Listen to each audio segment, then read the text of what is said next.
आपका जो ये धर्मांतरित हो चुके हैं, खास करके ईसाई मिशनरी लोग, ये उछल कूद क्यों कर रहे हैं? इस धर्म को दिलाने के लिए क्यों पीछे पड़े हुए हैं? क्यों व्याकुल हैं?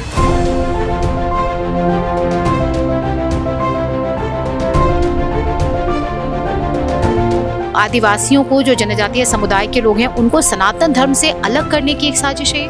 देखिए, हम आप संविधान में ये देखेंगे कि आदिवासी किसी भी रूप में अपना पूजा पद्धति को माने, वो हिंदू ही माने जाएंगे। वो हमारे पास प्रमाण है। बहुत बड़ा साजिश के तहत हम सनातनियों या हिंदू कहे जाने वाला के बीच में ये अलग थलग करने का बहुत बड़ा प्रयास है। संथाल परगना में पाकुड़ साहिब में जितना जो जिला है, उसमें लगभग एक तो ये कॉलोनी बस गया, जमाई टोला या बस गया है ना। उसमें एक घर छोड़ करके हमारा संथाल लड़कियों के साथ विवाह करके जमीन से हड़प रहा है ना। हमारा आदिवासी समाज पुरातन से आज तक महादेव पार्वती का और नदी नाला जो प्रकृति से उपजा हुआ, किसी को उसने सिंचा नहीं है, वैसे चीज का पूजा करता है। जो खुले आसमान में ये बांधने का जो काम किया जा रहा है, ये आदिवासी एक समाप्त हो जाएगा। इसके चलते इसी का तैयारी किया जा रहा है वोट मांगने के चलते। अब तक हम देश की राजधानी दिल्ली और उत्तर प्रदेश के अलग अलग इलाकों में कभी चुनाव की कवरेज के लिए निकले, तो कभी कुछ ऐसी घटनाओं को हमने दिखाया जो सीधे सीधे हमसे और आपसे जुड़े हुए थे। लेकिन आज थोड़े लंबे सफर पर हम निकले, जो दिल्ली से शुरू होकर तकरीबन 1300 किलोमीटर दूर रांची पहुंचकर खत्म हुआ। वैसे बड़े शहरों में जहां आज हम पेड़ की छांव के लिए तरस जाते हैं, वहीं झारखंड में हरियाली ही हरियाली है। हम जब झारखंड की राजधानी रांची पहुंचे तो राज्य में सरना धर्म कोड को लेकर राजनीति और धरना प्रदर्शन हो रहे थे। तो हमने भी अपनी रिपोर्ट की शुरुआत इसी सरना धर्म कोड से की, जहां आदिवासियों के लिए काम करने वाले सामाजिक कार्यकर्ता दिलीप मुंडा से हमने इसके इम्पैक्ट को लेकर बात की। साथ ही बड़ी बारीकी से हमने ये भी समझा कि कैसे आदिवासी समुदाय का सनातन धर्म से गहरा कनेक्शन है। नमस्कार, मेरा नाम विनीता त्रिपाठी है और आप द पैम्फलेट देख रहे हैं। और इस वक्त द पैम्फलेट की टीम पहुंची है नोएडा से निकलकर झारखंड की राजधानी रांची में हम इस वक्त हैं और ये रांची का धुरवा इलाका है। और इस वक्त रांची पहुंचने का जो हमारा उद्देश्य है, हालांकि हम रांची के कई अलग अलग इलाकों में पहुंचेंगे जहां पे जनजातीय समुदाय के जो लोग हैं, जो आदिवासी हैं, वो रहते हैं। और झारखंड पहुंचने का हमारा उद्देश्य इस समय ये है कि सरना धर्म कोड को लेकर जो राजनीति हो रही है, जिस तरीके से सड़कों पे प्रदर्शन किए जा रहे हैं, सोशल मीडिया पे बड़े बड़े पोस्ट किए जा रहे हैं, सीधे हम उन आदिवासियों से ये समझने की कोशिश करेंगे। हालाँकि हम इसका एक पॉलिटिकल पॉइंट ऑफ व्यू भी समझने की कोशिश करेंगे कि किस तरीके से इस धर्म कोड को लेकर राजनीति की जा रही है। हमारे साथ कुछ जनजातीय समुदाय के खुद लोग हैं, उनसे समझने की कोशिश करते हैं कि क्या है ये सरना धर्म कोड और इस धर्म को लागू करने के बाद से उनके ऊपर सामाजिक रूप से किस तरीके से प्रभाव पड़ेगा और वो बेहतर इस तरीके को समझा पाएंगे। हम आपके माध्यम से, चैनल के माध्यम से बताना चाहेंगे कि सरना धर्म कोड मिलने से क्या हमें नुकसान है और क्या फ़ायदा है। सबसे बहुत भारी नुकसान हो रहा है आदिवासी जनजातियों को। अभी 26 ठो हमारे जो मौलिक अधिकार के साथ इतना जो अनुच्छेद में प्राप्त हो रहा है, वो ये धर्म कोड मिलने से, अलग आदिवासी धर्म कोड मिलने से हम कहीं ना कहीं हम इससे अपन हमारा जो सुविधा है जो प्रदान किया गया है संविधान में, कहीं ना कहीं हमको लगता है कि हम आपकी अलग हो जाएंगे। जैसा कि रूढ़ी प्रथा किसके लिए है? जो अपने मूल पद्धति को मानने वाला। रूढ़ी प्रथा जो 13 विधि का बल है, 13-3 का, वो विधि का बल है। इससे बड़ा पहचान क्या हो सकता है? उसके बाद में 15 है, 16 है, बहुत सारा तरह का हमारा है। तो कहीं ना कहीं हमारा ये जो धर्म कोड पाने वाले, लेने वाले को लिए को समझ में नहीं हो रहा होगा, ये हमारे लिए बहुत बड़ा नुकसानदेह है। अभी आपका जो ये धर्मांतरित हो चुके हैं, खास करके ईसाई मिशनरी लोग, ये उछल कूद क्यों कर रहे हैं? इस धर्म कोड दिलाने के लिए क्यों पीछे पड़े हुए हैं? क्यों व्याकुल हैं?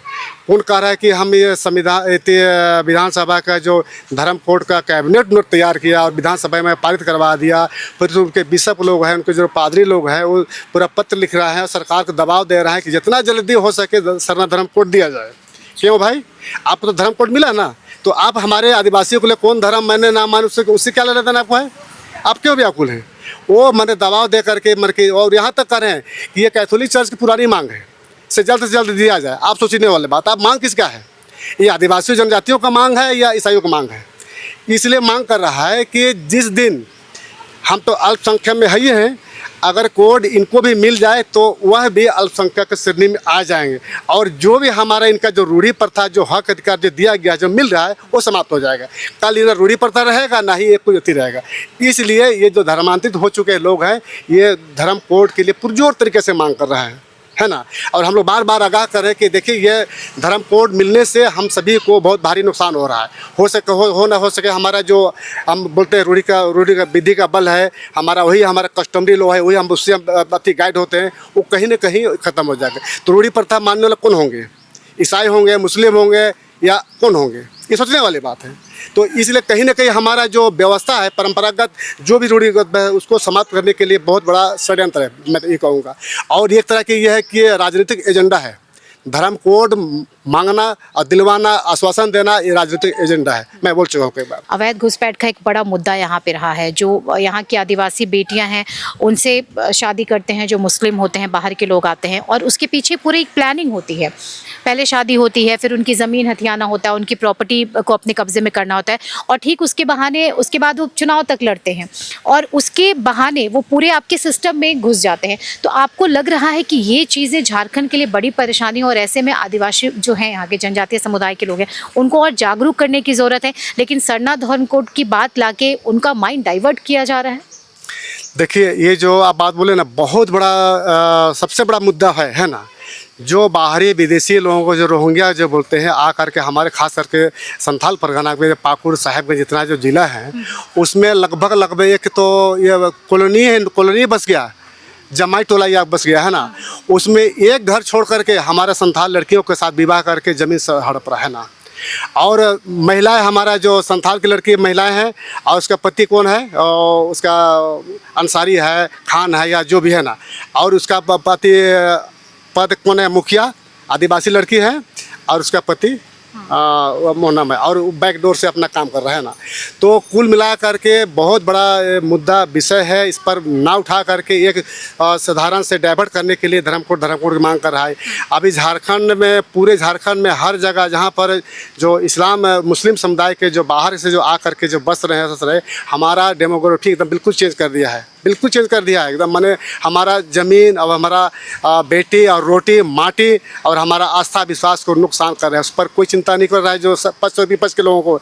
अब जो कोई लोग आश्वासन दे रहा है कि हम सरना कोड दिलाएंगे, कोई हम ये करेंगे, वो करेंगे। बातचीत के दौरान ही मेरी नज़र लाइन से लगे सफ़ेद झंडों की तरफ गई, जिसके बारे में पूछने से पता चला कि आदिवासी समुदाय के लोग इसे पुरखों के ज़माने से लगाते चले आ रहे हैं, जिसके पीछे की कहानी आप भी सुनिए। एक और सवाल है ये, क्योंकि अभी आपने यहाँ बताया कि आप लोग भी महादेव को मानते हैं, शिव पार्वती की पूजा करते हैं। ये आसपास ये जो सफ़ेद झंडे यहाँ पे लगे हुए हैं, इसके बारे में बताइए, ये क्या है यहाँ पे सर? किस चीज़ का प्रतीक है ये? ऐसा मान चलिए, अभी कुछ वर्तमान समय में जो हमारा जितना जो पहचान, हमारा जो व्यवस्था, जो रूढ़ी जो बोलते हैं ना हमेशा रूढ़ी प्रथा, वो सारा चीज़ को मिटाने का काम किया है ना। कि ये नहीं है, वो नहीं है, बदलते परिवर्तन किया है ना। हमारा जो सफ़ेद झंडा देख रहे हैं, ये पुरखौती है जो आदिकाल से जो आ रहा है। हमारा जो ये झंडा का पहचान है, सफ़ेद झंडा। और एक्चुअली में अगर कहा जाए तो हमारा जो आदिवासियों में कोई प्रतीक का झंडा नहीं था, समझना। ये पाढ़ा झंडा हुआ करता है। पाढ़ा बस समझ लीजिएगा, पाढ़ा क्या होता है ना। पाढ़ा में लाल, प्यार, सफ़ेद, उजला जितने प्रकार का है, आज इस गांव का, उस पाढ़ा का ये झंडा का प्रतीक होता है ना।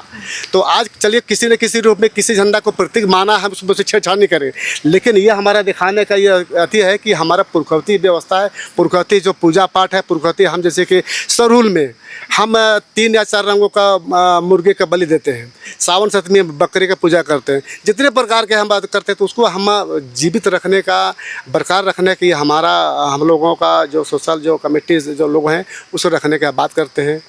ये हमारा पुरखौती व्यवस्था, अगर हम इसको छोड़ देंगे, त्याग देंगे, तो फिर हमारा ईसाई और मुस्लिम और अन्य में क्या फ़र्क रहे। इसलिए हम लोग को ये प्रयास रहता है कि हम अपनी जो व्यवस्था है, हमारा जो पुरखों ने बताया कि यहाँ पर हड़गड़ी है, यहाँ पर मसना है, यहाँ पर जाहिर है, यहाँ पर ये है, वो है, उसको बरकरार रखने का हम लोग प्रयास करते हैं। रांची के शहरी इलाके से निकलकर हम पहुंचे नामकुम थाना के तेतरी गाँव। अमूमन जैसे ग्रामीण इलाकों में कच्चे मकान होते हैं, खप्पड़ वाले कच्चे रास्ते, रोजमर्रा के कामों में व्यस्त आदिवासी महिलाएं। ये वो समय था जब घर की महिलाएं दोपहर का खाना खा रही थीं। अचानक से मेरा पहुंचना इन्हें थोड़ा खटका।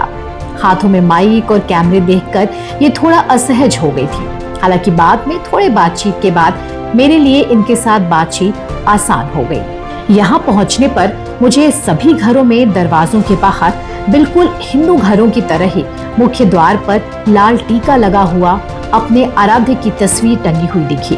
बहुत पूछने पर भी महिलाएं कुछ बता नहीं पाई। तो द पैम्फलेट की टीम इस वक्त अगले पड़ाव पे हम पहुंचे हैं। ये रांची का ये नामकुम इलाका है और ये गांव है तेतरी। जो मेरे साथ इस वक्त जो महिलाएं दिख रही हैं, ये तेतरी गांव की वो महिलाएं हैं, उसी जनजाति समुदाय से आती हैं और उनसे भी ये समझने की कोशिश करते हैं, क्योंकि जो अर्बन इलाके हैं वहाँ पे अलग मसला है। और जैसे ही आप थोड़ा सा ग्रामीण इलाकों में जाते हैं, जो गाँव के इलाके वहाँ जाते हैं, वहाँ की महिलाएँ इसको लेके क्या सोचती हैं, वो कितनी अवेयर हैं इस चीज़ को लेके, जिसको लेके बड़े बड़े राजनेता यहाँ पे, या चाहे वो सत्ता पक्ष हो, वो अपनी तरीके से राजनीति कर रहे हैं। आपका नाम क्या हुआ? ललिता कुमारी। पूरा नाम क्या लिखती हैं आप? ललिता कुमारी लिखती। अच्छा, तो आप किस समुदाय से आती हैं, कुछ पता है आपको? आदिवासी के जो जनजातीय समुदाय हैं वो किस समुदाय से आती हैं? बहुत ज़्यादा जानकारी नहीं है। अच्छा, एक बात बताइए, ये जो आपका घर है, अभी हम लोग, क्योंकि अभी तो हम अंदर आए हैं तो देख रहे हैं कि यहाँ पे ये क्या लगा रखा है आप लोगों ने अपने मुख्य द्वार पे? ये क्या है?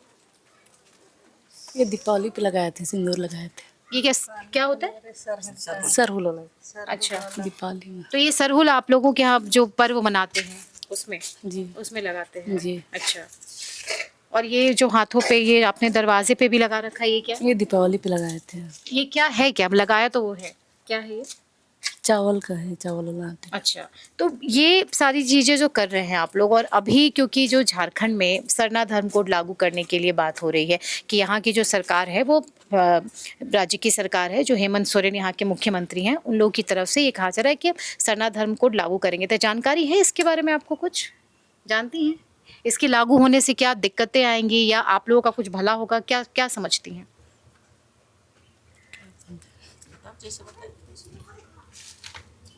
आप पूजा पाठ करती हैं?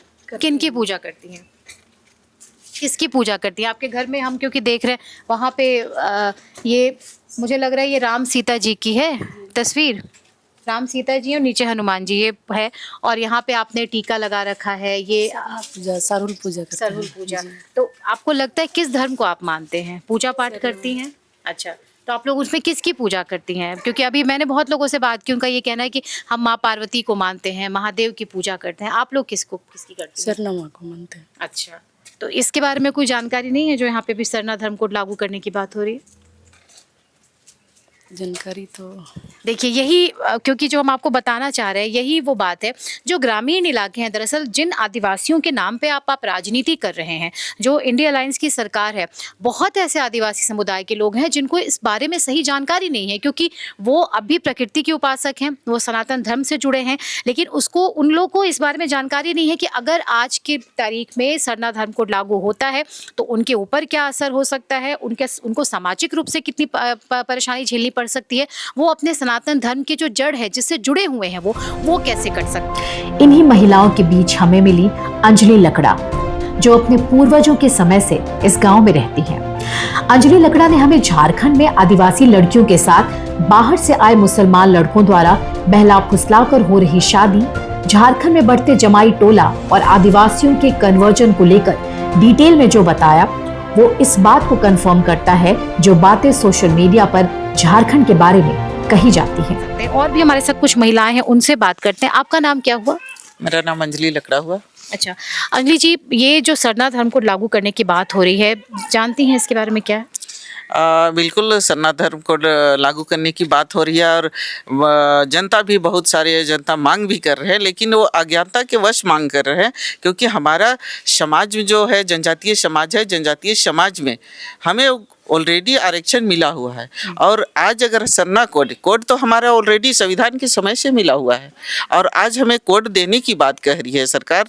तो कोड मिलने पर हमें क्या होगा, ये तो हम कह सकते हैं कि अल्पसंख्यक बन जाएगा। और अल्पसंख्यक बनने का आज शिल्पी नेहात मंत्री जी है, वो भी कह रही हैं खुले मंच में कि आज जैसे मुस्लिम ईसाई को अल्पसंख्यक बना दिया गया है, वैसे हम भी ऑलरेडी अल्पसंख्यक बन जाए, क्योंकि छठा के बाद 7वां कोड मिलेगा। तो ये अल्पसंख्यक का ही कोड होगा। लेकिन आज हमारे ये सीधे साधे जनता जो है इस चीज़ को नहीं समझ रहे हैं और कोड की मांग करने के लिए जो हमारे राजनेता जो आज सत्ता पक्ष पे बैठे हुए कह रहे हैं कि हमें सरना कोड चाहिए। कोड लेके हम क्या करें, अल्पसंख्यक बन जाएंगे। जो हमारे थरिया में परोसा हुआ खाना है वो भी हम बंटवारे करने के लिए तैयार हो रहे हैं। तो ये हम कतई नहीं चाहते हैं कि ये सरना कोड हमें चाहिए। जो है हमें आरक्षण मिला हुआ है वही चाहिए हमें। मतलब आपको लग रहा, आप कह रही हैं कि क्योंकि थरिया, अब आपको बता दूं, ये झारखंड के इलाकों में आप आएंगे, ग्रामीण इलाकों, थाली को यहाँ पे थरिया बोला जाता है, जहाँ तक मैं गलत नहीं हूँ। तो आप ये सोचिए, इनका यही कहना है कि हम जो चीज़ें हैं हम क्यों बांटने की जो प्रवृत्ति शुरू से हो रही है विपक्ष की तरफ से, और यहाँ तो खुद इंडिया अलायंस सत्ता पक्ष पे है। तो आपको लग रहा है कि ये जो सनातन धर्म है, आदिवासी भी, क्योंकि कई ऐसे लोगों से हमने बातचीत की जो महादेव की पूजा करते हैं, नदियों की पूजा करते हैं, पेड़ पौधों की जो पूजा होती है वो सनातन धर्म में होती है और वही पूजा वो कर रहे हैं। तो लगता है कि अगर सरना धर्म को लागू होता है तो जो आदिवासी समाज अपनी परंपरा से जुड़ा हुआ है उसको हटाने के लिए किया जा रहा है। बिल्कुल हटाने के लिए ही किया जाए, क्योंकि हमारा आदिवासी समाज पुरातन से आज तक महादेव पार्वती का और नदी नाला जो प्रकृति से उपजा हुआ, किसी को उसने सिंचा नहीं है, वैसे चीज़ का पूजा करता है जो खुले आसमान में और स्वच्छ मन से दिल से अपना पूर्वजों का, अपना प्रकृति का पूजा करता है, उसी को हम आदिवासी कहते हैं। और आदिवासी को आज जो ये बांधने का जो काम किया जा रहा है, ये आदिवासी एक समाप्त हो जाएगा। इसके चलते इसी का तैयारी किया जा रहा है कोड मांगने के चलते, क्योंकि कोड अगर जिस दिन मिल जाएगा तो हम तो आदिवासी रहेंगे नहीं, हम अल्पसंख्यक ऑलरेडी हो जाएंगे। इसीलिए ये मतलब हमारे से हटके जो धर्म परिवर्तन करके अल्पसंख्यक बन चुके हैं, चाहे ईसाई हो, किसी भी धर्म में चले गए हैं, ऐसे लोग की ही मांग है कि सरना कोड चाहिए। आज कहिए तो देश में या फिर झारखंड राज्य में जितने भी अल्पसंख्यक बने हुए उन्हीं की मांग है कि सरना कोड चाहिए। क्या सरना कोड मिल जाएगा तो ये आदिवासी बनेंगे? क्या नहीं बनेंगे, वो वहीं रहेंगे। जो आदिवासी है उनको ये बदलने की तैयारी हो रही है। अच्छा, आपको और चीज़ जो मैंने यहाँ पे नोटिस की है, अभी हम अंदर थोड़ा सा आ गए हैं, जैसे ही आप यहाँ पे इन करेंगे, मतलब ये जो गांव है तेतरी, तो अभी जब हम अर्बन इलाके में थे, रांची के जो शहरी इलाके हैं वहाँ पे थे, तो हमें एक सफ़ेद झंडा दिखा। सफ़ेद झंडा वैसे तो शांति का प्रतीक है, लेकिन उसके भी अलग अलग पहलू हैं। जो लोग शायद सरना धर्म को मानते हैं, जो सनातन धर्म को मानते हैं, वहाँ पे अब सफ़ेद झंडे दिखेंगे। लेकिन आप जैसे ही कुछ अलग, मैं इधर थोड़ा इंटीरियर में पहुँची हूँ इस गाँव में, यहाँ पर मुझे सफ़ेद और लाल 2 कलर के मिक्स झंडे दिख रहे हैं। ये क्या है, इसके बारे में कुछ बताना चाहेंगे? जैसे आप गांव की ओर बढ़े तो गांव में जो झंडा को प्रतीक के रूप में मानते हैं, वो एक्चुअली हमारे आदिवासी समाज में ये झंडा एक जतरा का प्रतीक था।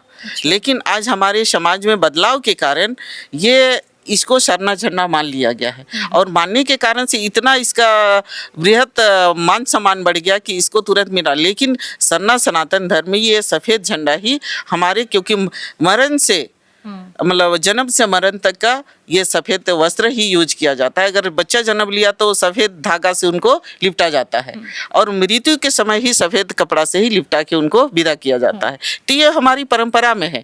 लेकिन ये जो आज सरना झंडा जो हम जिसको मान रहे हैं, एक्चुअली जतरा झंडा है, लेकिन आज जनता के बीच में ये फेमस हो चुका है कि ये हमारा सरना झंडा है। और सरना झंडा कहने के साथ साथ इसका मिस यूज भी हो रहा है।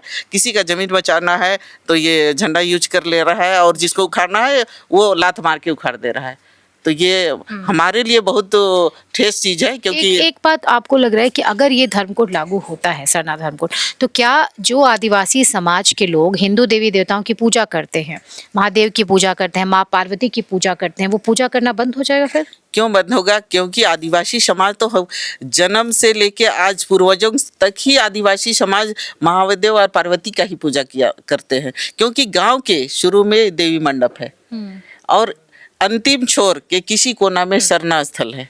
तो ये तो हम पूर्वज से ही महादेव पार्वती का पूजा करते हैं, तो क्यों बंद करेंगे? नहीं बंद करेंगे। पहले है बाहर के लोग जो आके हमारे समाज के बीच में घुस के बहू बेटियों से शादी विवाह करके या ज़मीन लेने के चक्कर में शादी कर लेते थे। ये एक इशू था और अभी भी चल ही रहा है। इसको हम आज तक मिटा नहीं पाए हैं, जबकि ये बृहत स्तर पे चलते थोड़ा बात कर सकते हैं थोड़ा हमें? हाँ, बृहत स्तर पे काम हो ही रहा है और चलिए रहा है। इस पे फिर से लागू किया जा रहा है। और जैसे कि अब है कि कि जो भी बाहर के लोग आ रहे हैं, चाहे पश्चिम बंगाल हो या फिर कहीं से आ रहे हैं, उनका आधार कार्ड या वोटर आईडी किसी तरह का पर्ची बना के इसको इस जगह पे रहने के लिए मजबूर होना पड़ रहा है, क्योंकि बनाने के बाद तो आप कह सकते हैं यहाँ के लोग हैं, इसीलिए फौर्जरी तरीका से बना के इस पे बनाने का कार्य किया जा रहा है, ताकि हम अपना संख्या या फिर अपने समाज का बढ़ोतरी कर सके और अपने समाज को ऊपर ले चले, इसका तैयारी कर रहा है ये लोग। आपको लगता है कि सिर्फ ये घुसपैठिए जो है पहले ज़मीन पे यहाँ पे कब्जा करेंगे, फिर उसके बाद आपकी जो यहाँ की आदिवासी बेटियाँ हैं वो सॉफ्ट टारगेट होती हैं, आदिवासी बेटियों के साथ वो शादी करते हैं और शादी के बाद फिर उनके ज़रिए वो पॉलिटिकली राजनीतिक कनेक्शन अपना बनाने लगते हैं, तो आपको लग रहा है कि इससे आदिवासी समाज को कितनी ज़्यादा आगे भविष्य में भी परेशानी उठानी पड़ सकती है? जैसे कि ये तो कर ही रहे थे और अभी भी कर ही रहे हैं। जैसे बाहर के लोग आने के बाद, उदाहरण के लिए हम कहेंगे कि जैसे मुसलमान, हाँ। बाहर के मुसलमान जैसे यहाँ आते हैं, उसके बाद अपनी ही बहन बेटियों से किसी प्रेम संगत या किसी लफ्ज याद हो, जैसे भी हो करके शादी ब्याह या ज़मीन के लालचे ब्याह तो कर लेते हैं, और ब्याह करने के बाद उनको रखते नहीं हैं। ज़मीन हड़पने के बाद इनकी किसी ना किसी तरह से षड्यंत्र करके इनकी हत्या कर दिया जाता है या कहीं लेके बेच दिया जाता है। उसके बाद ज़मीन तब जब उनके नाम से हो जाता है तो उससे क्या मतलब है? मतलब ख़त्म हो गया, हमारी बहू बेटियों को छोड़ दिया जाता है, मार दिया जाता है, जला दिया। जैसे अभी कितनी ही हत्या, और आप देख ही रहे हैं अपने न्यूज़ चैनल के माध्यम से कि आए दिन ऐसे घटना हो रही है। तो इनका मकसद है कि हम कैसे संपत्ति उनका लूटे और हम अपने आप को आय दुगना करें, यही सोच रहती है, ताकि आदिवासियों के पास तो अपनी संपत्ति होती ही है, जीने खाने के लिए होती है, ताकि उसे कैसे ले और कैसे बटोरे, इसी का ये प्लान करते हैं। उनको जीने हम कैसे उसको पालन पोषण करें, हमें एकदम दिल से उनको निभाने की ये है, वैसा कुछ नहीं रहता है। ठीक ठगी और ठगी का ही ये सोच रखते हैं। हमें देने नहीं आते हैं, सिर्फ हमारे से लेने ही आते हैं, और लेने का तरीका ये बदल बदल के आते हैं। ठीक है, यहाँ कमाने खाने आए तो कमाने खाने के रूम में ये कमाने खाने के बहाने 1 महीना 6 महीना रहने के बाद उसी घर की बहू बेटियों से ये आपसी प्रेम मुलाकात करते करते वो अपना रुख बदल देते हैं। बदलने के कारण ही ये हमारे मानसिकता पे आघात करते हैं, और उसी के कारण ये अपना हमारे मतलब कहिए कि गांव देहात के मतलब कम समझने वाले, दूरदर्शन से दूर रहने वाले ऐसे बहू बेटियों से हमारे बीच प्रहार करते हैं। प्रहार करने के साथ ही इसीलिए ये समझे, इस पर हमें बिल्कुल जागरूकता का अभियान करना ही चाहिए। जो झारखंड आदिवासियों के नाम से जाना जाता है, पहचाना जाता है, और आज वही आदिवासी जो है वो राजनीति का एक जरिया बन गए, तो आपको लग रहा है कि इससे एक जो आम आदिवासी है वो उसकी मनस्थिति क्या होती होगी? वो कैसे सोच सकता है कि अपने ही प्रदेश में, अपनी ही ज़मीन पे उसके साथ ये सारी चीज़ें हो रही हैं? आपने बिल्कुल सही कहा, क्योंकि ये किसी की ज़मीन की लूट नहीं हो रही है, किसी की बहू बेटी की लूट नहीं, अपने जनों की ही लूट हो रही है। क्योंकि इसे जितना आज कहते हैं कि हमारा झारखंड जंगल झाड़ियों का और खेत खलिहानों का प्रदेश है, जी इसी के नाम से ये झारखंड हमारे बीच में प्रसिद्ध है, और हम भी कहते हैं कि हमारा जंगल झाड़ी नदी पहाड़ों का ही झारखंड है। लेकिन आज वो रहा नहीं, क्योंकि हमारे बीच हमारे ही लोग इसको लूटने के लिए तैयार है, किसी न किसी बहाने से, चाहे वो फैक्ट्री के बनाने के नाम से या फिर किसी को बसाने के नाम से, ऐसा करके हमारे आदिवासियों का ज़मीन चाहे जंगल लूटा जा रहा है। ये तो सच है। इसी के कारण आज आदिवासी वो आदिवासी नहीं रहा जो अपने आप को गर्व से कहता था कि हम आदिवासी हैं, हमारे बीच में जंगल है, पहाड़ है, नदी है, खेत है, खलिहान है। ये रहा नहीं, क्योंकि ये लूटने का ही काम हो रहा है, लगातार हो रहा है, चाहे जिस माध्यम से हो। जमीन लुटाने कहते हैं कि आदिवासियों का जमीन कोई नहीं खरीद सकता है, लेकिन देखिए ये नियम है कि एक थाना के अंदर ही खरीदा जाएगा, एक प्रखंड के अंदर ही खरीदा, लेकिन है कहाँ सिस्टम? आज तो अमेरिका से आके भी यहाँ खरीद रहा है। हमारे ईसाई अल्पसंख्यक के दर्जे में आते हैं, लेकिन ईसाई आदिवासियों का जमीन कैसे खरीद ले रहा है? पे सरना धर्म कोड को लेकर क्या कुछ चल रहा है, राजनीतिक रूप से क्या है, इसके सामाजिक पहलू क्या है, इसके धार्मिक पहलू क्या है, तमाम उन पहलुओं को हमने टटोलने की कोशिश की, लोगों से बात करने की कोशिश की। हालांकि देखिए, अभी भी जो भोले भाले आदिवासी हैं वो शायद कैमरे को देख के बहुत ज़्यादा सामने आना पसंद नहीं करते हैं, बहुत ज़्यादा वो वोकल नहीं है, बहुत मुखरता से आपको चीज़ें बता नहीं पाएंगे, लेकिन अंदर अंदर ही किस तरीके से तमाम चीज़ों को उनके खिलाफ तैयार किया जा रहा है, ये उस चीज़ से भी अनजान है। कई ऐसे लोग हैं जो शायद बताना चाहते हैं कि क्या आदिवासियों के हित में है और क्या उनके अहित में है। वैसे ही कुछ लोगों से हमने बात की और जाहिर है ये लड़ाई अभी शुरुआत है और सरकार से, जैसा मैंने कहा कि सरकार से लड़ाई आसान नहीं होती है और स्पेशली झारखंड जैसे इलाकों में और उन आदिवासियों के लिए जिन्हें शायद पहले की जो सरकारों ने न तो वो कभी सम्मान दिया, न तो कभी वो मान दिया, ना तो वो कभी बराबरी का दर्जा दिया। ऐसे में उनके लिए खुद के लिए लड़ाई लड़ना बेहद मुश्किल है और कोशिश करेंगे आपको झारखंड, खासतौर पे जो रांची के जो ग्रामीण इलाके हैं या फिर जो आगे जो शहरी इलाके हैं वहाँ के भी लोगों से समझने की कोशिश करेंगे। आगे बढ़ते बढ़ते हम तेतरी गांव के ही दूसरे टोले में जा पहुंचे जो शादी वाला घर था। वहाँ उस दिन मड़वा था। जाहिर है शादी वाले घर में कई काम होते हैं, लेकिन मैंने थोड़ा समय देने को कहा तो घर की महिलाएं मान गई और हमसे बात करने के लिए तैयार हो गई।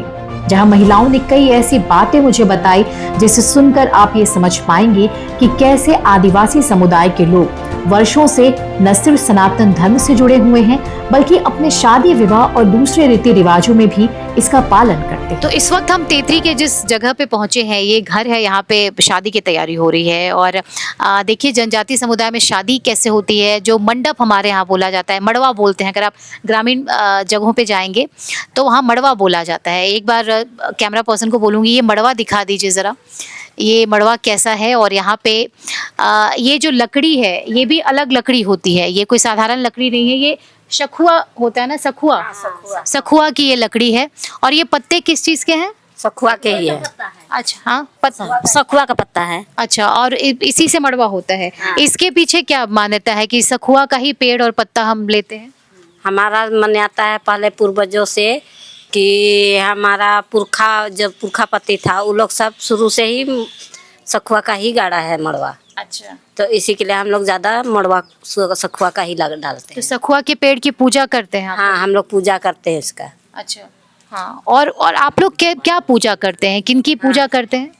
हम लोग यहाँ करते हैं सरना माँ का और गढ़ा ढोढ़ा, और हम लोग का होता है गाँव देवती, नदी नाला, सब चीज़ का वो सब। तो ये जो कह रही हैं सरना माता जो हैं और उनके लिए ये गुढ़ा बाबा, ये क्या हुए? वो हुआ हम लोग का ही नदी नाला, अच्छा अच्छा, जंगल, पहाड़, पर्वत, वो हुआ। अच्छा, और गांव का जो एक ठो कैसे कहते हैं, हम लोग का गांव का देवता रहता है वो, हाँ हाँ, वो देवता का पूजा होता है। कुल देवता क्या? अच्छा, कुल देवता का। और हम लोग का कैसे बताएंगे, महादेव और पार्वती, वो सब का भी होता है, सबका। अच्छा, मतलब शादी जो है आप लोगों का जैसे सनातन धर्म में जो लोग करते हैं बाकी उसी तरीके से शादियां होती हैं? हाँ, हम लोग का शादी मड़वा में ही होता है। अच्छा, पहन और पनभोरा सब रहेगा गांव का। हल्दी वल्दी जो एक हिंदू परिवार में जैसे होता है वैसे करते हैं? हाँ, वैसा ही होता है हम लोग का। अच्छा, जैसे हिंदू परिवार में हल्दी अपटन लगता है, वैसा हम लोग भी लगाते हैं। आज शाम को ही होगा हम लोग का वाला काम। अच्छा, और अभी मड़वा गाड़े उसके बाद हम लोग एक ठो बरी वाला कार्यक्रम होता है हम लोग का, तो बरी वाला कार्यक्रम किए। अच्छा, और उसके बाद सब अभी चले गए हैं अपना अपना घर, लेकिन शाम को सारे फिर यहाँ पे आ जाएंगे। अच्छा, अच्छा। आपका नाम क्या हुआ माता जी? मेरा नाम गुड़िया टोपो है। गुड़िया टोपो जी, ये थोड़ा सा इसके बारे में बताइए। ये जो है सखुआ का जो लकड़ी है और उसी का पत्ता यूज करते हैं? नहीं, हम लोग ना सखुए का यूज करते हैं और उसी का हम लोग मड़वा गाड़ते हैं और उसी का हम लोग लेकर के उसी का पूजा पाठ करते हैं हम लोग। अच्छा, हम लोग का पहले का रीति रिवाज है उसी, इसीलिए हम लोग किसी का हम लोग पूजा पाठ करके और हम लोग ऐसे करते हैं। काहे कि हम लोग का पूर्वज का बूढ़ा बूढ़ी है ना, वो सब मानते गया है ही सबको। तो हम लोग का शाम को कड़सा उठे गए हैं। अच्छा, धान का रहता है, फिर दौरा रहता है, नाचू रहता है, ये सब रहता है, फिर मुर्गी रहता है, उससे हम लोग देते हैं। हम लोग का, आप लोग क्या कौन शादी करता है? हम लोग का यहाँ पहन करता है। तो पहन कौन होते हैं? हम लोग का गांव का जो मेन है पूजा पाठ करता है, अच्छा, वो हम लोग का पहन है गांव का, वही करता है हम लोग का पूजा शादी में। हम लोग का जैसा और आप लोग करता है ना पूजा पाठ, वही पहन हम लोग करता है। उसके अलावा और कोई नहीं कर सकता और है? उसके अलावा कोई नहीं कर सकता है। पंडित चुंडित से नहीं करते हैं हम लोग। अच्छा, हम लोग कल वही से करते हैं हम लोग। काहे कि पहले से किया हुआ है ना, तो इसीलिए हम लोग पहनने से करवाते हैं। पहन पैन भोरा ये सब रहता है, वही सब करता है। अथी शादी भी हम लोग का 5 आदमी आके करेगा शादी भी, पहन लोग आके अच्छा। वैसा होता है हम लोग का शादी ब्याह, इसीलिए हम लोग तो पंडित उंडित को नहीं बुलाते हैं हम लोग। अच्छा अच्छा। हम लोग तो बहाने से करते हैं। देखो हम लोग का न पहले से रीति रिवाज है, हम लोग सरना माँ ही के मानता है, पहन लोग तो सरना ही माँ का दुआ से हम लोग अथी शादी उदी होते हैं। सरना ही माँ का दुआ से हम लोग सब सकुआ पेड़ इसी को मानते हैं और इसी को हम लोग गाड़ते हैं और इसी से शादी ब्याह हम लोग करते हैं। यकीनन इन महिलाओं की बातों को सुनकर उन्हें जरूर जवाब मिल गया होगा, जो हमेशा ये कहते रहते हैं कि आदिवासी हिंदू नहीं होते, वे हिंदू देवी देवताओं की पूजा नहीं करते। कुल मिलाकर मुझे यहाँ हर वो प्रतीक, हर वो चिन्ह मिले जो ये बताते हैं कि आदिवासी समुदाय किसी भी रूप से हिंदुओं से अलग नहीं है। ये वर्षों से सनातन से जुड़े हैं। भले ही इनके आराध्य के नाम अलग हो, लेकिन वो रूप शिव, पार्वती और माँ लक्ष्मी के ही हैं। वैसे सरना धर्म कोड को लेकर झारखंड भाजपा को इंडिया अलायंस के खिलाफ एक बड़ा मुद्दा मिल गया है, जिसे लेकर भाजपा का कहना है कि जब कांग्रेस या इनके साथ जुड़ी पार्टियों को कोई मुद्दा नहीं मिलता तो आदिवासियों को ये पपेट के रूप में इस्तेमाल करते हैं। तो जो कांग्रेस जिसकी ये पपेट थी, ये आदिवासी समाज इसको पपेट समझती थी, वो अपने वोट बैंक समझती थी, करना धरना कुछ ऐसे वोट बैंक के रूप में इस्तेमाल करती थी। आज नरेंद्र मोदी जी ने उसकी आदिवासी समाज की जो उन्नति किया है, वो राजनीतिक रूप से हो, सामाजिक रूप से हो, आर्थिक रूप से हो। आप देखेंगे नई शिक्षा नीति में आदिवासी कल्चर को डिफाइन किया गया है, आदिवासी महापुरुषों के बारे में बताया जा रहा है। तो कहीं ना कहीं आदिवासी की कल्चर्स, आदिवासी महापुरुष जो लीजेंड लोग थे, उनके बारे में हमारे आने वाले पीढ़ी को बताना कि कैसे देश के, आपको बता दे तिलका मांझी इस देश के प्रथम आंदोलनकारी थे। इतिहास ने उसको कभी स्थान नहीं दिया। लोग कई लोगों के नाम लेते हैं, लेकिन जरा तिलका मांझी को आप पढ़ेंगे तो आपको पता चलेगा कि वो इतिहास में सबसे पहले अंग्रेजों के खिलाफ मोर्चा संभालने वाले, आंदोलन करने वाले वो तिलका मांझी थे। तो देखिए कई ऐसे आदिवासी महापुरुष है, लीजेंडरी है, जिनको इतिहास ने कभी अवसर नहीं दिया। तो बीजेपी ने ऐसे काम किए हैं जिससे कांग्रेस को लगने लगा कि आदिवासी समाज का जो वोट बैंक है, जो उसके पारंपरिक वोट बैंक थी, वो उसे बिखरने वाली है। तो ये लोग क्या लेकर आएंगे? जातीय जनगणना की बात कर रहे थे। देश भर में घूम कर राहुल गांधी जी, कांग्रेस और कांग्रेस के अलायंस पार्टनर बोलती थी कि मोदी जी आए, जातीय जनगणना नहीं हो रही है, आदिवासियों के लिए जातीय जनगणना नहीं हो रही है। अब जब नरेंद्र मोदी जी ने मास्टर स्ट्रोक मारा तो उस मास्टर स्ट्रोक में तो वो तो आउट हो गए, वो धराशायी हो गए हैं। तो अब उनके पास कोई मुद्दा बचा नहीं। तो मुद्दा तो कहीं ना कहीं से ढूंढेंगे। ये तो ये लोग खोजी लोग हैं, ये ढूंढ के लाती है। कभी सेना से सवाल पूछते हैं, कभी उनके सौर्य पर प्रश्न खड़ा करते हैं। तो प्रश्न तो यहाँ भी ना खड़ा करेंगे।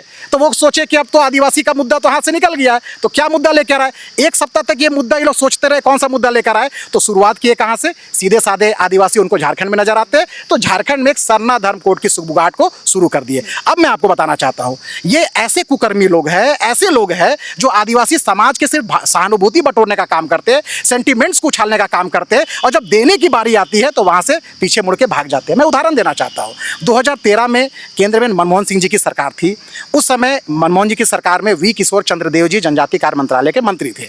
बीजेपी के सांसद ने सुदर्शन भगत जी, जो झारखंड के लोहरदगा लोकसभा क्षेत्र से सांसद थे, उन्होंने सरना धर्म कोड विषय को लेकर मामला उठाया। आपको जानकर ताज्जुब होगा, जो आज ये लोग नौटंकीबाजी कर रहे हैं, इनका चाल चरित्र स्पष्ट दिख जाएगा आपको जो दस्तावेज हाथ में आएगा। तो उन्होंने साफ शब्दों में, लिखित रूप से और हाउस में भी जवाब दिया कि इस तरह का सरना धर्म कोड नहीं दिया जा सकता, व्यवहारिक नहीं है, तकनीक रूप से सही नहीं है। यानी कुल मिला के कहा जा सकता है कि वो सिरे से सरना धर्म कोड को खारिज किए थे। खारिज इसलिए किए थे क्योंकि देश भर के जो आदिवासी समाज है, वो 700 से अधिक आदिवासी समाज है। देश भर से भारत सरकार के पास में 100 से अधिक अलग अलग धार्मिक कोड की मांगे होते आई, प्रस्ताव आया हुआ था। तो 100 धार्मिक कोड, उसमें एक धार्मिक कोड सरना धर्म कोड था।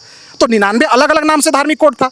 उसमें आप मणिपुर में चले जाएंगे तो मणिपुर के ट्राइब्स सानामाही धर्म कोड की बात करते हैं। गौंड जो मध्य भारत में बहुत बड़े तादाद में है, वो गौंडी धर्म की बात करते हैं। ऐसे ही कई अलग अलग नामों से धार्मिक कोडों की बात हो रही है। तो भारत सरकार ने, मनमोहन सिंह जी की सरकार ने, राहुल गांधी की सरकार ने, उसमें झारखंड मुक्ति मोर्चा अलायंस पार्टनर थी, उन्होंने साफ शब्दों में सरना धर्म कोड को, आदिवासी की इतनी बड़ी मांगों को सिरे से खारिज किया। और इसके इतिहास को आप देखने चाहेंगे तो 1881 इशू को ट्राइबल्स के लिए, इंडिजिनियस पीपल के लिए एक अलग कॉलम था, अंग्रेजों ने भी रखा था, जिसको नेहरू जी की सरकार ने 1961 में उस कॉलम को हटाने का काम किया था। तो कांग्रेस आदिवासी के लिए अलग कॉलम हटाती है। जब सरना धर्म कोड की बात सदन में जब हमारे भारतीय जनता पार्टी के सांसद उठाते हैं तो उसको सिरे से खारिज करते हैं। तो आज ये सड़क पर उतर के जो नौटंकीबाजी कर रहे हैं, ये आदिवासी समाज को दिग्भ्रमित करने का काम कर रहे हैं, तो इनकी चाल चरित्र तो साफ दिख जाती है ना। ये पूरे देश भर के, इनको झारखंड के आदिवासी इनको सीधे साधे लगते हैं, जिनको आके ये दिग्भ्रमित करने का काम करते हैं। तो साफ शब्दों में यही कह सकते हैं कि कांग्रेस जब सत्ता में रहती है तो सरना कोड और आदिवासी सेंटिमेंट्स को खारिज करती है, और जब सत्ता से बाहर आती है तो सड़क पर उतर कर बंदर गोलाटी करती है, वो नौटंकीबाजी करने का काम करती है। सरना धर्म कोड को लेकर राजनीतिक घमासान के बीच हम मिले पिंकी खोया जी से, जो आदिवासी समुदाय के लिए कानूनी लड़ाई लड़ती हैं।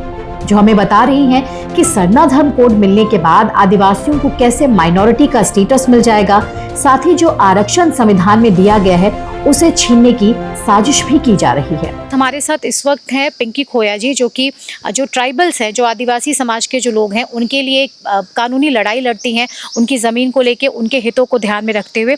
पिंकी जी, बहुत स्वागत है आपका द पैम्फलेट पे। एक जो सवाल उठ रहा है यहाँ पे कि हालांकि जो आदिवासी समुदाय है, जो अर्बन एरियाज़ में जो रहते हैं, जो शहरों में रहते हैं, फिर भी वो अवेयर हैं अपने यहाँ पे उनके क्या लाभ हैं, उनको क्या नुकसान पहुँचेगा, अपने फ़ायदे नुकसान को। लेकिन जो बिल्कुल जो रूरल एरियाज़ है, जहाँ पे आदिवासी जिनको बहुत ज़्यादा मतलब नहीं होता है, जो न्यूज़ और सोशल मीडिया जिनको पता नहीं होता है, लगता है उनके लिए चैलेंज बहुत ज़्यादा है उन तक इस चीज़ को पहुँचाने के लिए कि ये जो सरना धर्म कोड है वो उनके लिए किस तरीके से सही होगा या गलत होगा। देखिए, आपने कहा कि शहर के लोग परिचित हैं इस बात से कि इसका कॉन्सिक्वेंसेस क्या हो सकता है। मैं आपको बताना चाहूँगी, यहाँ पे सिचुएशन बहुत ही कठिन है। शहर के लोग भी इतना नहीं जान पाते हैं कि इनको क्या नुकसान हो रहा है। आप देख रहे होंगे कि सरना धर्म कोड की मांग को लेकर के कहीं ना कहीं तो ट्राइब कम्युनिटी ही ना निकल रही है सड़कों पे। तो जो कम्युनिटी सड़कों पे निकल रही है, चाहे इस एक अलग ग्रुप के माध्यम से या एक अलग ग्रुप के माध्यम से, जा तो रही है ट्राइबल कम्युनिटी। तो ये अवेयरनेस कम लोगों में है कि जिनको पता है कि सरना धर्म कोड मिलने से क्या कॉन्सिक्वेंसेस हो सकते हैं। अब हम लोग बार बार इस बात की चर्चा कर रहे हैं कि हम लोगों को जो 26 प्रकार का constitutional right, being tribal, being Hindu tribes मिला हुआ है, इसमें हम लोगों को बहुत भारी नुकसान होने जा रहा है। अगर सरना धर्म कोड मिल जाता है तो धर्म कोड जैसे मिलेगा, हम लोग माइनॉरिटी में आ जाएंगे। अभी आपने कुछ दिन पहले एक सोशल मीडिया पे एक इंटरव्यू लगातार चल रहा था, एक क्रिश्चियन विधायक जो झारखंड की हैं और मिनिस्टर भी है, शी वाज सेइंग कि अगर आदिवासी को सरना धर्म कोड मिल जाएगा तो वो भी माइनॉरिटी में आ जाएंगे। तो हम वो वक्फ बोर्ड से जोड़ के ये बात कर रही है। तो क्या उनकी ये साजिश है कि आदिवासी को आर्टिकल 29 और 30 में ला के समेटने की कोशिश कर रहे हैं? आदिवासी को जो इतना सारा संरक्षण, इतनी सुरक्षा जो प्राप्त है, इससे छीन करके उनको इधर ले जाने की साजिश तो नहीं है। ट्राइबल कम्युनिटी को उनके ट्राइब होने पे, देखिए, लगातार भुरिया कमेटी ने बहुत जांच किया, दिलीप सिंह भुरिया जी ने जांच करके लंबे समय तक इस पर बहुत रिसर्च किया। उसके बाद बहुत कठिन कानून, पेसा कानून जैसे कानून को खड़ा किया। ये उनके रिकमेंडेशन पे ये कानून बना। तो अब आप देखो कि पेसा एक्ट इतना स्पष्ट तरीके से कहता है कि जो व्यक्ति अपनी रूढ़ी और प्रथा को मानने वाला होगा वही गाँव का हेडमैन होगा। ठीक है। अब यहाँ एक साजिश है कि झारखंड सरकार यहाँ पे पेसा नियमावली नहीं ला रही है, लंबे समय से चल रहा है। लेकिन ये खींचतान क्यों? क्योंकि इनकी मंशा है कि इसको हम डाइल्यूट करें। ये कस्टम मानने वाले व्यक्ति को हटा करके कल्चर मानने वाले व्यक्ति को मिलाना चाहते हैं। देखिए, अब यहाँ पे है ना, ये दोहरी नीति खेल करके वो मिक्स करते हैं हमेशा। तो इन हर किसी को पता है, बाहरी जो ताकतें हैं हमारे देश में, जो बाहरी ताकतें देश को तोड़ने का काम करती हैं, इनको पता है कि जब अंग्रेज़ भी आए, जब मुग़ल भी आए, तो मुग़लों को अगर सबसे भारी मुकाबला पड़ा है तो आदिवासियों से। रोहतासगढ़ हमारा इतिहास है, जहाँ उरांव महिलाओं ने 3 बार मुग़लों को दांत खट्टे कराए, हराए। और उसके बाद फिर मुगल सेना को जब पता चल गई कि महिलाओं से हम हारे, तो उन्होंने अपनी प्रतिष्ठा लगा दी, जान लगा दी, फिर हम लोग हार गए। अब कई बार ऐसे आम बोलचाल में कहने के लिए झारखंड में आप देखेंगे मिलता है कि जोला कोल्हा भाई भाई। तो मैं कहती हूँ कि जोला कोल्हा कतई भाई भाई नहीं हो सकते हैं। जिन्होंने रोहतासगढ़ से हमको मार के भगा दिया, वी वर चॉप्ड, है ना, कि हम लोगों को मारे इतना कि सोन नदी में खून भर गया। तो ये परिस्थिति, और उरांव को अपने छोटे बच्चों को, बूढ़ों को लेकर के भागना पड़ा। तब उरांव माइग्रेट करके रोहतासगढ़ से झारखंड की भूमि पर छत्तीसगढ़ पे ऐसे आकर के अपने आप को बचाने के लिए यहाँ पर लाके सेटल किया। मुंडाओं ने इस क्षेत्र पे उरांव को शरण दिया। तो इस तरह की बातें। दूसरा, मिशनरीज जब देश में आए, तो अगर कोई भगवान बिरसा को मानता हो, तो क्या वो अंग्रेज को मान पाएगा? क्योंकि भगवान बिरसा की तो सीधी लड़ाई अंग्रेजों से थी ना। लोग कहते हैं कि भगवान बिरसा अंग्रेजों से नहीं लड़ रहे थे, लेकिन वो लड़ रहे थे किससे? जमींदार से, साहूकार से।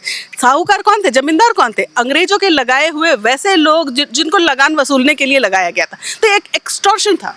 पीठ पीछे बहुत ही अच्छा सॉवरेन जो एक बड़ा बॉडी है वो छुपा हुआ है, मतलब सरकार पीठ के पीछे छुपी हुई है, लेकिन पैसा वसूली करने का काम जमींदार करते थे। जमींदारों से लड़ाई हमारे भगवान बिरसा मुंडा की थी।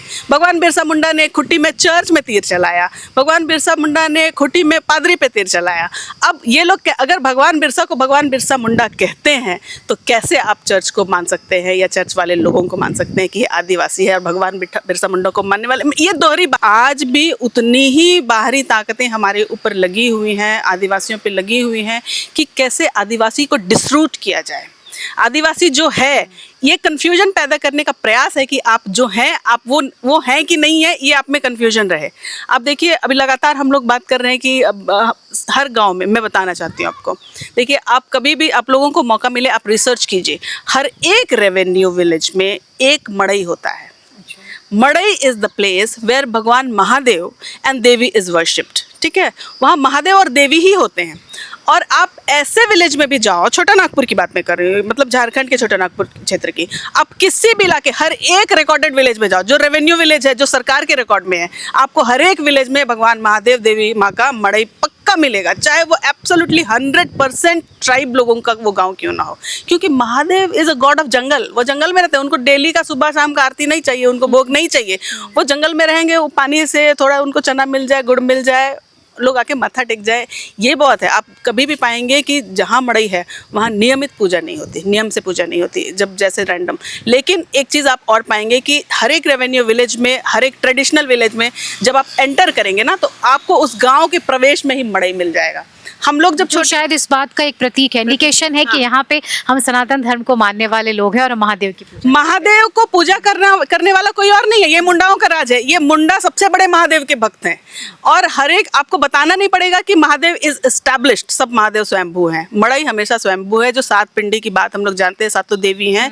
तो ये है कि अभी भी जब घर में शादी ब्याह होता है तो मड़ई में पूजा होती है, अनिवार्य रूप से होता है, उसके बाद ही बाकी और सारा रिचुअल्स होता है। तो महादेव तो हमारे हर गाँव में स्थापित है। आप उसको जांच कीजिए कि कब से मड़ई को लगाया गया, मड़ई को किसी ने स्थापित नहीं किया। एक जो सवाल ये है कि अगर सरकार की तरफ से इसको लेके आगे कानून बनता है, तो आप लोगों की तरफ से जो लोग नहीं चाहते हैं सरना धर्म कोड को, क्या ऐसे पक्ष रखे जाएंगे जिसके ज़रिए इसकी कोई काट निकाली जा सके, कोई सोल्यूशन हो? देखिए एक बात मैं बताती हूँ, बहुत सारे लोग सरना धर्म के पक्षधर हैं, उस सरना धर्म कोड लागू हो जाए, धर्म के पक्षधर ऐसा नहीं कह रही हूँ, सरना धर्म कोड के पक्षधर हैं, कोड लागू हो जाए इसकी वकालत कर रहे हैं, और ये लोग डेटा भी प्रोड्यूस कर रहे हैं। तो 2011 में जो लास्ट सेंसेक्स हुआ है उसमें लगभग 50 लाख 50-55 लाख कुछ लोग लिखे हैं सरना धर्म, ठीक है।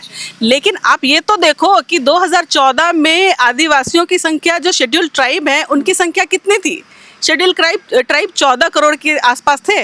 तो जब 14 करोड़ शेड्यूल ट्राइब है और 50 लाख लोगों ने अगर सरना धर्म लिख दिया, तो ये प्रपोर्शन क्या है? बाकी 13.5 करोड़ लोगों का मत क्या है? तो ये भ्रम फैलाने वाली बात है, क्योंकि ये कुछ ऐसे पक्ष हैं जिसको आप शायद स्टूडियो में बैठ के नहीं समझ सकते हैं, आप सोशल मीडिया पे नहीं समझ सकते, उसके लिए आपको फील्ड में निकलना। आज भले ही ये सीधा साधा आदिवासी समाज अपनी पहचान, परंपरा और अपने अधिकारों को लेकर मुखर हो रहा है, लेकिन हमें ये नहीं भूलना चाहिए कि भारतीय इतिहास जहाँ से प्रारंभ होता है, हमारे आदिवासी समाज का इतिहास भी वहीं से शुरू होता है। रामचरितमानस का शबरी प्रसंग हमारे आदिवासी समाज के आध्यात्मिक चरमोत्कर्ष का केंद्र बिंदु है, जिनके जूठे बेर भगवान राम ने खाए थे। फिलहाल झारखंड से द पैम्फलेट के लिए बस इतना ही। फिर निकलेंगे किसी दूसरे सफर पर, किसी दूसरे मुद्दे की होगी पड़ताल सीधे ग्राउंड जीरो से। लेकिन अगर आपको हमारे वीडियोस पसंद आते हैं तो लाइक, शेयर एंड सब्सक्राइब जरूर कीजिएगा।